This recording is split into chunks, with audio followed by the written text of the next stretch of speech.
Welcome to Marvelicious Toys. We bring you news and reviews of Marvel toys, statues, and more. Because not all Marvel collections can be bagged and boarded. They're not just toys, they're Marvelicious. Let's take a look at the Baby Groot vignette by Dragon Models. Dragon Models has been making Marvel products for quite a while. We've talked about them on the show. We've seen them at Toy Fair and Comic-Cons. These are the little model kits, but they're just snapped together. They're not paint and polish model kits. So they're pretty much statues that they're getting around licensing rights, kind of like Kotobukiya did for Star Wars with their Artifacts and Artifacts Plus lines, how you had to snap them together so that they could be called model kits because Gentle Giant and Sideshow held exclusive licenses for statues. That's kind of what's going on with Dragon Models. And they've made Captain America, Thor, a number of Iron Man statues, all of which I thought looked okay, but the price of a Dragon's model has always been a little bit more than I wanted to pay for the size and the quality. With the quality, is it closer to that kind of heavy vinyl of a Kotobukiya, or is it more of a snappy plastic? It's not vinyl, it's more plasticky. It's kind of got a rubbery feel to it. It's kind of like it's not very malleable. But to put it in perspective, they did a Heartbreaker Armor Iron Man, and these are 1/9 scale. So that means that it's about 9 inches tall, halfway between a Legends and a Hot Toy. And the MSRP on that's $150.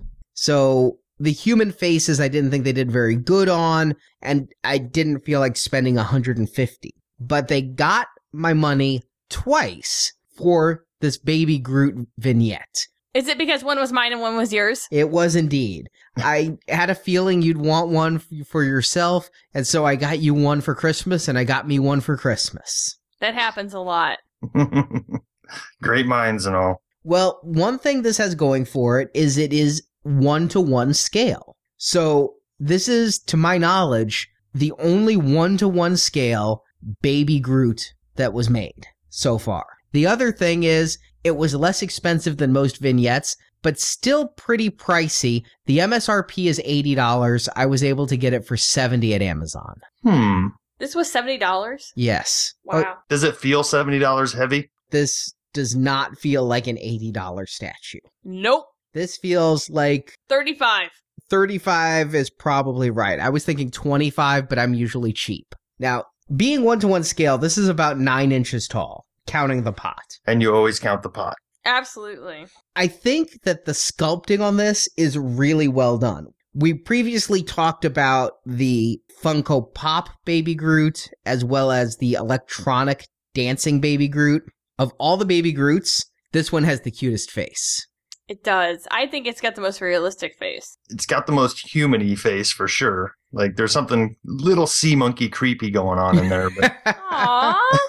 But it looks like he looks in the movie. right. The only face I've seen come close to this level of sculpting are the ones of Hot Toys, and I haven't seen those in person yet. I've only seen pictures online.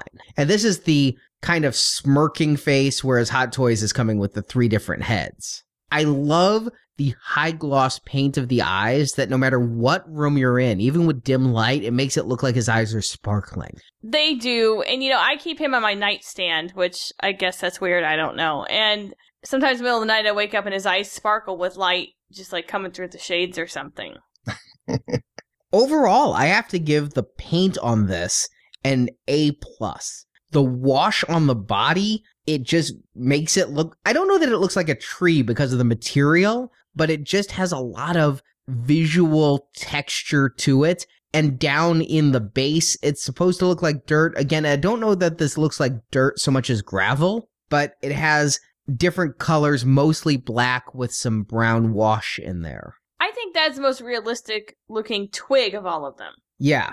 Now, there's some green tendrils kind of growing up him that I don't really see that well from the scenes in the movie. Those do kind of stand out as not there in my memory. If you look really close, they're there, but these here are a really green, whereas in the movie, everything in that scene is green. Drax is green, the background's kind of green. Here, these almost look like electronic wires have been wrapped around Groot.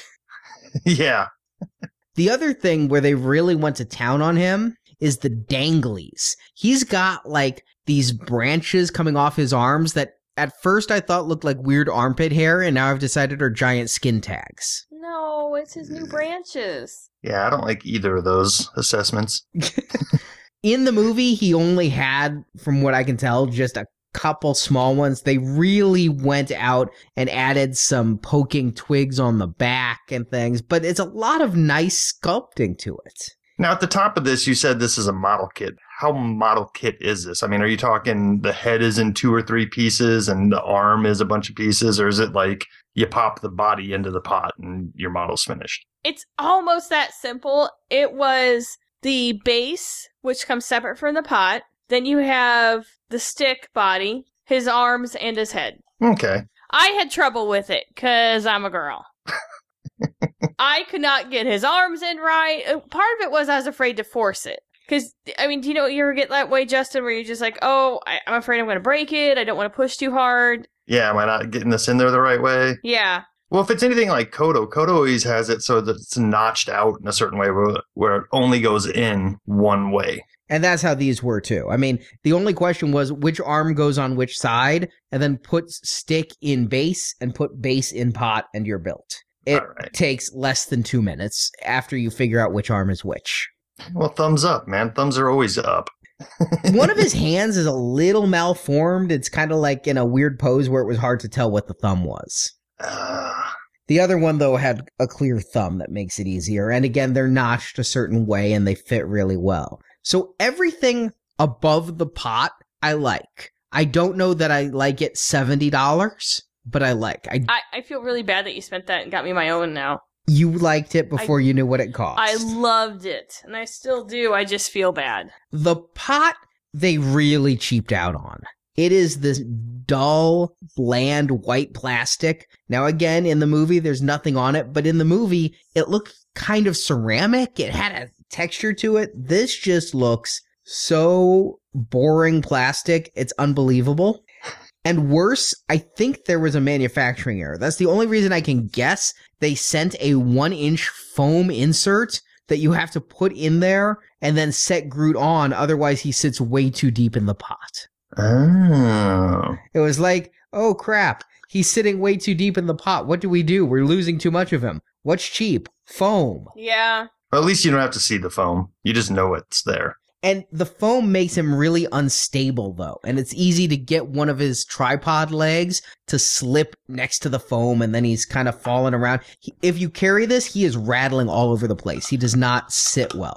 I think you're supposed to pierce the pegs through the foam to give him some stability, but you refuse to do that because it's not in the instructions, which are literally 4 steps attaching it with no words. I would be tempted personally to fill that pot up with like a clay or something to give it some heft and some weight and then push Groot down into that, and that would make him stable. That's a really good idea. That is a nice idea. Yeah, there's something other than the foam. And maybe you're supposed to pierce the foam a little bit.